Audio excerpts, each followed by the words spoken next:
Candidates Forum for the Fremont Unified School District, sponsored by the League of Women Voters and the American Association for University Women. There are 3 open seats on the board. Thank you for coming tonight, and thank you for being present in the audience. My name is Pauline Weaver. I'm a member of the League of Women Voters and AAUW, and I will serve as your moderator for the forum. First, a brief word about the League. The purpose of the League of Women Voters is to promote political responsibility through informed and active participation of citizens in government. The League is nonpartisan. The League does not support or oppose any political party or candidate. It is political in that it reaches positions on selected governmental issues after member study and agreement and takes action for positive change on those positions. Now, here are the ground rules for the forum. Questions from the audience will be collected and given to the question sorters to my left, who will sort them to ensure that a wide variety of issues will be covered. Due to time constraints, we may not be able to ask every question that is submitted. Each candidate will have 1.5 minutes to respond to each question. Because there are 6 candidates, the forum being used allows each candidate to answer 6 questions of their own choosing. The candidates will indicate which questions they want to answer by handing in a card. When they have used their 6 cards, they will have completed their responses. Our timekeeper, who is seated here in the front, will raise a 15-second card to warn the speakers when 15 seconds remains, and a stop card when time is up. The speaker must immediately conclude his or her remarks. Time limits are closely followed to ensure fairness to all candidates. We will conclude with a 1.5 minute closing statement by each candidate. For the candidates, if you'd like me to repeat a question, just ask. Also, do not feel that you have to use up your entire 1.5 minutes for responses. We expect the audience to give each speaker an opportunity to be heard, so please hold your applause till the end of the evening. Please make sure your cell phones are off, and as a reminder, please keep it civil. You are free to address any issues that you like, but please do not engage in attacks on each other.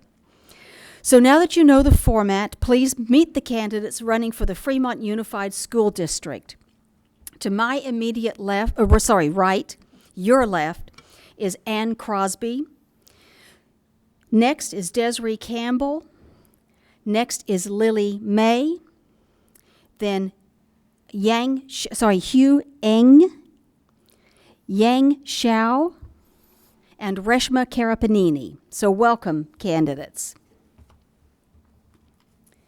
Here's the first question that you can choose from. How can specialists such as science prep teachers be required to have special training in their instruction areas?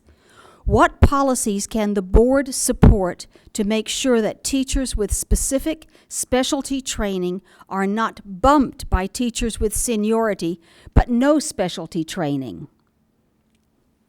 Okay, I see a card up there, Ms.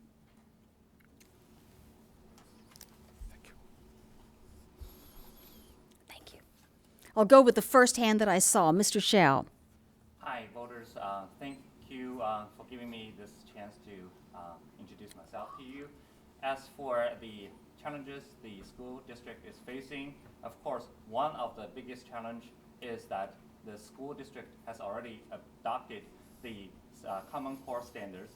And for this, we need a lot of training for the teachers, especially the teachers in all subjects, to well understand the newly adopted standard and try to find the best material and the approach to teach our students.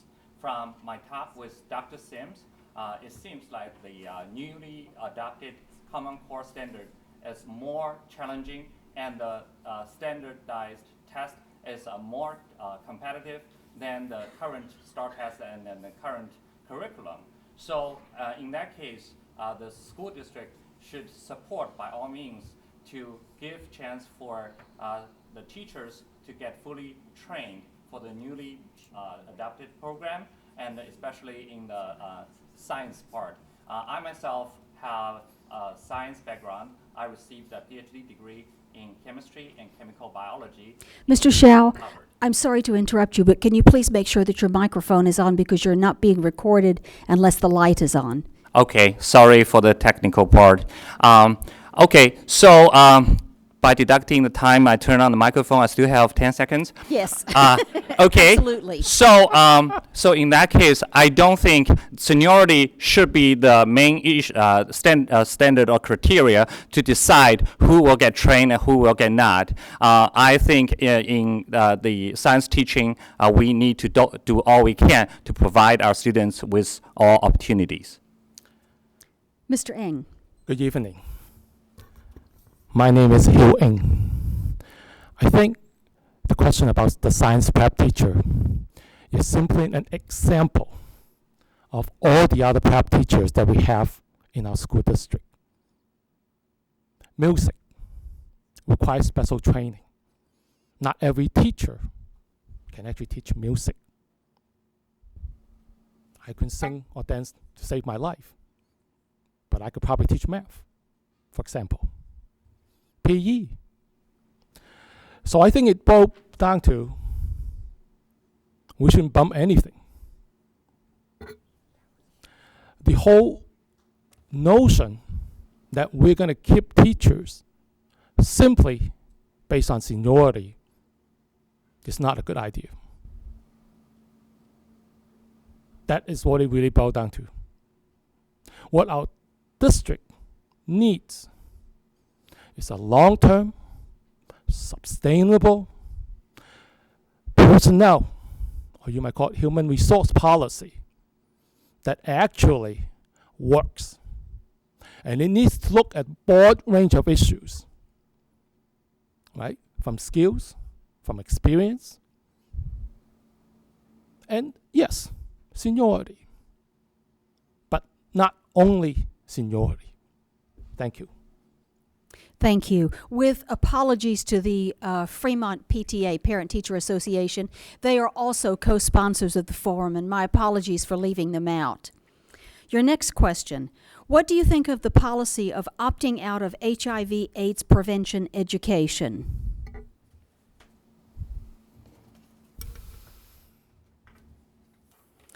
We'll start with Ms. Crosby.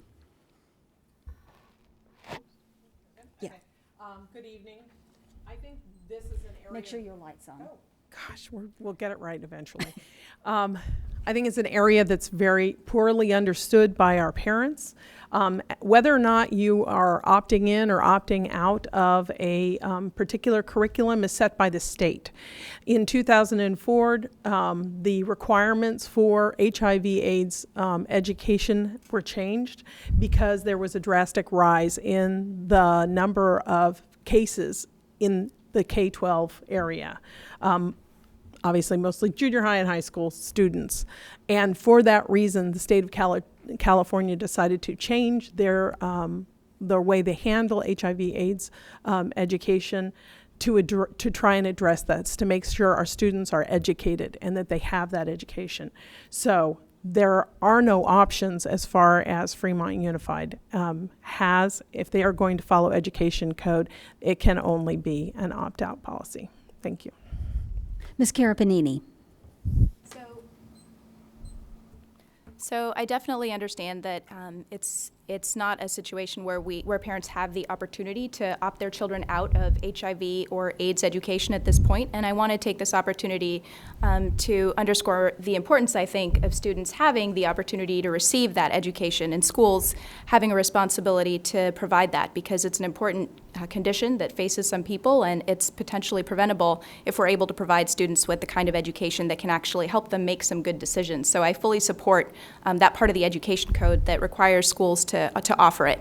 That said, I do also understand parents' unwillingness at times to expose their children to certain things and topics that may violate other beliefs that they hold dear, and I think we need to work with parents to help them understand why this in particular is more of a matter of public education and safety rather than something that could potentially threaten their religious beliefs. Understanding, of course, at the same time that parents have the opportunity at home and in the rest of their lives to provide children with the beliefs that they think are necessary. So that's pretty much it. Thank you. Thank you. Mr. Shao. Yes, I agree that for HIV and AIDS education, since we already have the educational code for it, by all means, the school district should comply with that. However, on top of that, I would like to address in general the issue of sex education because as a parent, I would like to really get involved with opt-out as the default system for other topics of the sex education. I think parents sometimes get deprived of their chances of really getting involved and teaching their own child. For example, for the opt-out, it's very easy for students to forget to handing the sheet for parents to sign. Sometimes it's just left in the backpack, as what happened to my daughter. So I still remember like 1 year, I actually prepared the whole curriculum of sex education myself and tried to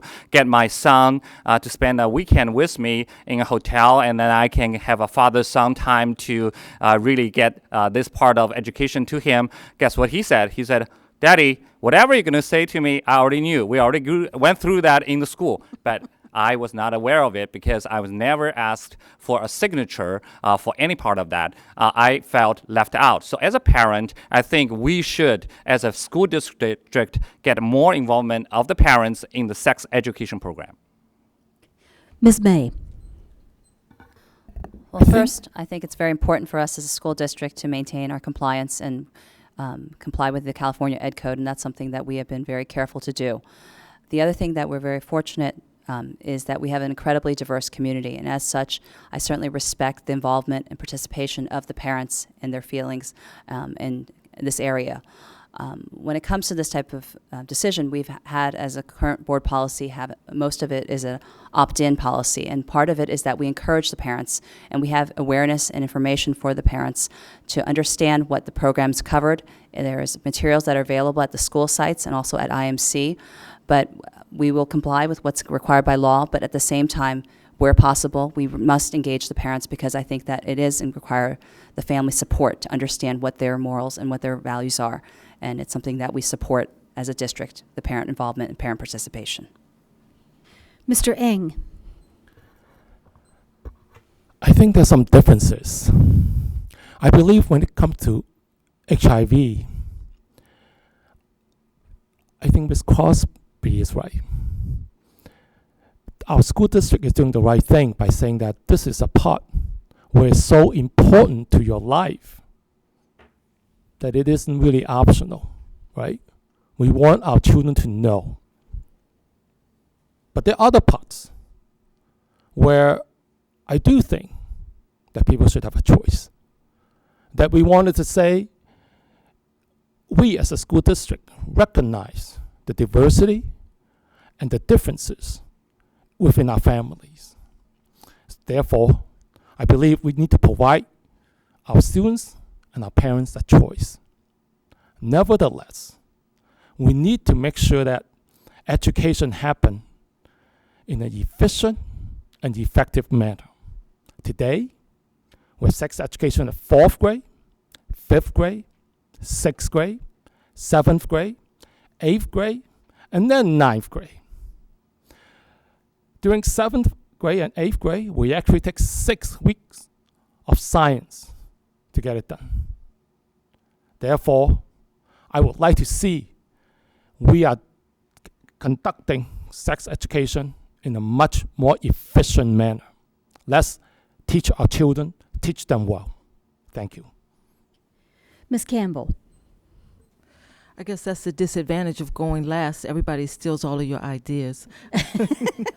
No, I agree with the idea of having parent participation, and that would be an opt-in. I think it's very important when you're having these sort of private conversations with your kids that parents are the ones that have the conversation with kids. I also agree that the school can come alongside of the parents to help kids understand sex education and the ramifications of that. And the ramifications of having sex could be HIV or AIDS, which is very important for them to understand. And there's also other types of diseases that they can can obtain from having being intimately involved at young ages. So I think that's a very important thing to teach kids. I think that the district is doing a great job with complying with the California Ed Code to ensure that we involve the parents and that the information that we are teaching them is appropriate for their age. Thank you. Okay, next question. Have you attended public schools? Have you volunteered in public schools before you decided to run? And have your children attended public schools?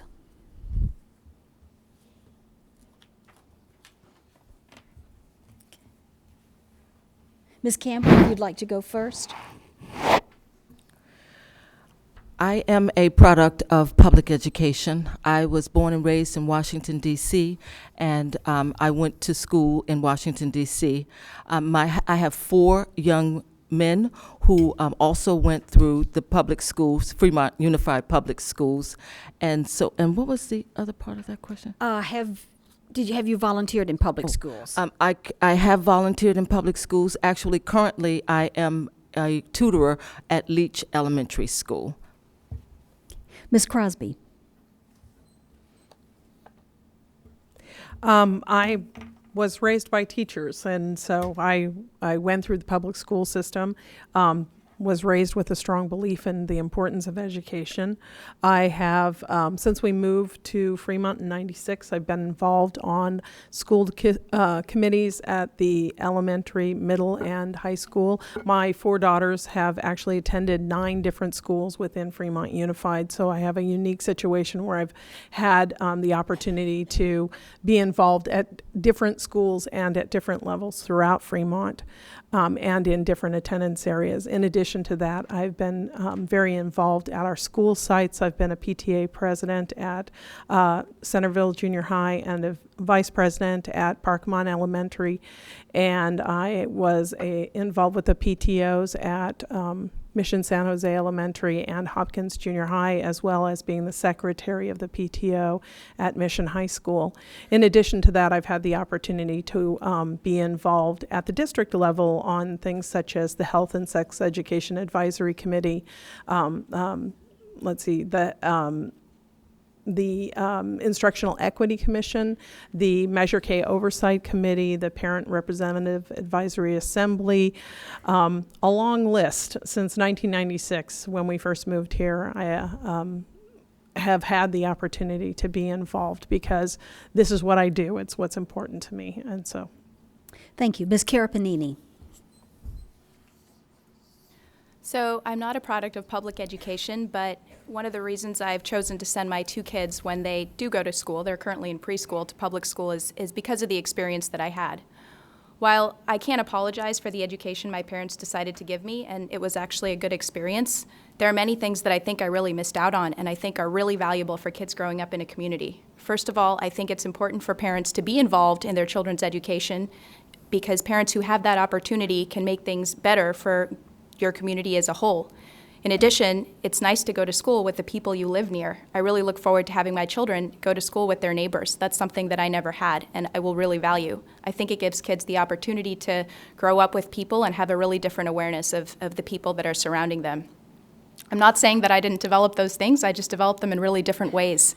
And so the choice that I'm making for my kids is to achieve a public education. That said, though I'm not a product of public schools myself, I've had a lot of opportunities to be involved with public education on a number of levels, and it's been extremely rewarding and is probably the reason that I'm sitting here today, in addition, of course, to the fact that I'm a parent. As a tutor, as an admissions counselor, and even as somebody who has helped parents of children in public school find better jobs when they're working multiple jobs, working on resumes and many things like that, I've had the opportunity to see firsthand what children in public school go through, and in particular to think about how we can alleviate some of the socioeconomic factors in addition to what they face in school to help them actually increase their performance in school. Thanks. Mr. Shell. Hi, I came here to this country at the age of 22, so I already lost my chance to go through the public school here. I wish I had. But I came to this country for better education, and this country gave me the best education. Right now, 2 of my kids are high school students at Mission San Jose High, and also I counseled many youth in Fremont who go to either San Jose High, Mission San Jose High, or Irvington High. And from them, from the journey I walk with them, I had a lot of observations, and I also get to know what they've been through in the school and what the kind of challenge they're facing. I am a life scientist in the cancer research area. In order to understand how cancer can be cured, I don't have to be a patient myself. So in order to run for this office, I not only had the chance to talk with current board members like Lily May and Ivy Wu, I also had a lengthy talk with Dr. Morris and Dr. Sims to fully understand what is going on in the school district and what is the biggest challenges we're facing. So for my scientific training, I'm trained to find out the solution and solve it, the problem. So I will use that skill to help the school district to solve the problems. Thank you very much. Mr. Eng. I came to this country when I was 15. The reason why I'm sitting here today, looking semi-respectable, is mostly because of my teachers and coaches. I had a lot of help. Talk about cultural shock. So yes, I am absolutely a product of public education. And it's more important than that because I actually believe in public education. It's one of those fundamental building blocks of our democracy. I have two children. My older sons already graduated from Fremont Unified. My younger son is a junior. My list of involvement with schools and the school district is so long that it wouldn't be a 1.5 minute conversation, right? We'll still be here at 9 o'clock. So I'm just going to ask all of you to please, if you're interested, go to hilleng.net and you can get the full laundry list. But I'm proud to say that I've actually, with involvements with the school district, I've actually saved the district more than $1 million. I can say that because of my involvement with Measure K, I've added $3 million to the school district for 5 years. I belong to more Yahoo groups than I can count. I think it's about 25 or 26 now. Thank you very much. Ms. May. Hi. So my name is Lily, and I was born in Chicago, and I grew up in Pennsylvania, and I'm a strong believer in public education. I went through the public education myself, and as a parent, I made the decision to get more involved in schools. And I've had the pleasure and opportunity to serve on the PTAs in Ways and Means and membership, and I've been the PTA president. I've also been involved with School Site Council because I think it's important for me to bring some of my finance and best practices to how I look at how schools are run. The other things that I have opportunities to serve on, and I'm very pleased to have the parent experience and perspective, is the Overload Task Force Committee, the Ad Hoc Budget Committee, where we raised the developers' fees to ensure that our schools are properly funded, or the best possibly funded. I've also been the Delegate Assembly member representing Alameda County. I'm currently the Vice President from Northern California for this Asian Pacific Islander School Board Members Association, where I work very closely with the Council of Presidents, which represents different minorities within the state of California, representing Latino, Black, and Native American caucuses to ensure that we address minority situations. And currently, I have the honor of being the board president of the school district. Thank you. Our next question. Some schools have more services and class options than others. Some schools with well-funded PTAs have more basic items such as disaster supplies. What can be done about these equity issues? Any takers? No takers? I'll take that. I got to answer. take, okay.